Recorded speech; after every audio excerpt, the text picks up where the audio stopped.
வணக்கம். நான் உங்கள் குருநாதன். இந்த சித்திரை மாதம் நடக்கக்கூடிய சித்ரா பௌர்ணமியில் நம்ம என்னென்ன தெய்வங்களை நம்ம வழிபாடு செய்யணும், அது மூலமாக நமக்கு என்ன மாதிரியான நன்மைகள் நடக்கும் அப்படிங்கிறத பற்றி பார்ப்போம்.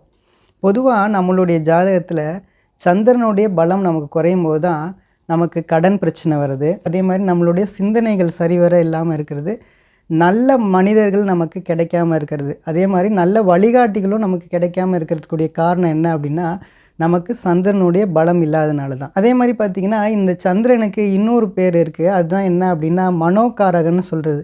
அப்படிப்பட்ட மனம் நமக்கு எப்போ பலம் இல்லாமல் போகும் அப்படின்னா நமக்கு கடன் பிரச்சனை வரும்போது, அதே மாதிரி நம்மளுடைய ஜாதகத்தில் நமக்கு 7.5 சனி நடக்கும்போது, சரியான தசா புத்திகள் நடக்காத போது நமக்கு மன வலிமை இருக்காது. அப்படிப்பட்ட சந்திரனுடைய பலத்தை நாம் பலப்படுத்தணும் அப்படின்னா நம்ம என்ன செய்யணும் அப்படின்னா சந்திரனுடைய மறு உருவமான மகாலட்சுமியை நம்ம இந்த சித்ரா பௌர்ணமி அப்போ நம்ம வழிபாடு செய்யணும்.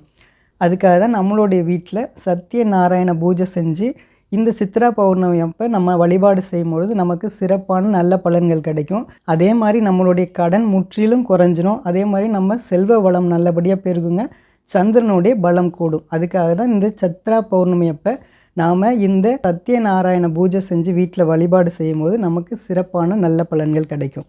அடுத்தது நம்ம குலதெய்வ வழிபாடு.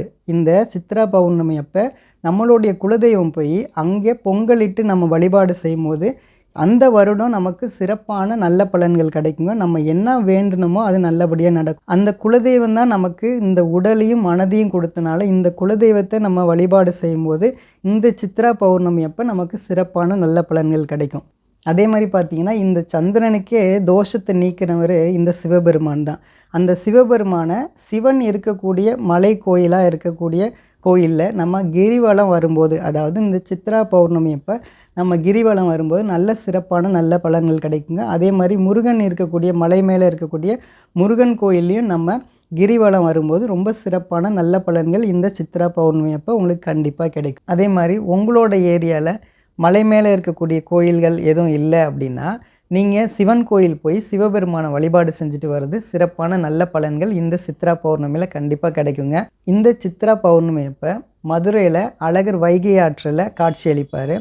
அந்த அழகரை நம்ம வழிபாடு செய்யும் போதும் ரொம்ப சிறப்பான நல்ல பலன்கள் கண்டிப்பாக கிடைக்குங்க. இந்த சித்ரா பௌர்ணமி அப்போ அம்மனை வழிபாடு செய்கிறதுங்கிறது ரொம்ப சிறப்பான நல்ல பலன்கள் கண்டிப்பாக உண்டுங்க.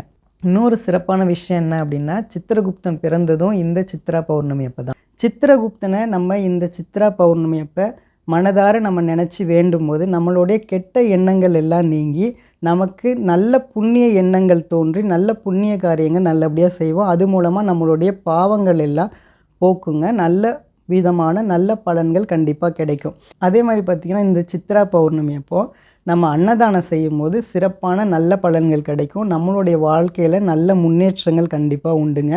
பொதுவாக பார்த்திங்கன்னா பௌர்ணமி திதி சித்திரை நட்சத்திரத்தில் வரக்கூடியதான் இந்த சித்ரா பௌர்ணமிங்க. இந்த சித்ரா பௌர்ணமி எப்போ அப்படின்னா மே 11, 2025 இரவு 8:48 மணிக்கு ஸ்டார்ட் ஆகுதுங்க. அது எப்போ முடியுது அப்படின்னா 12 மே 2025 இரவு 10:44 மணிக்கு முடியுது.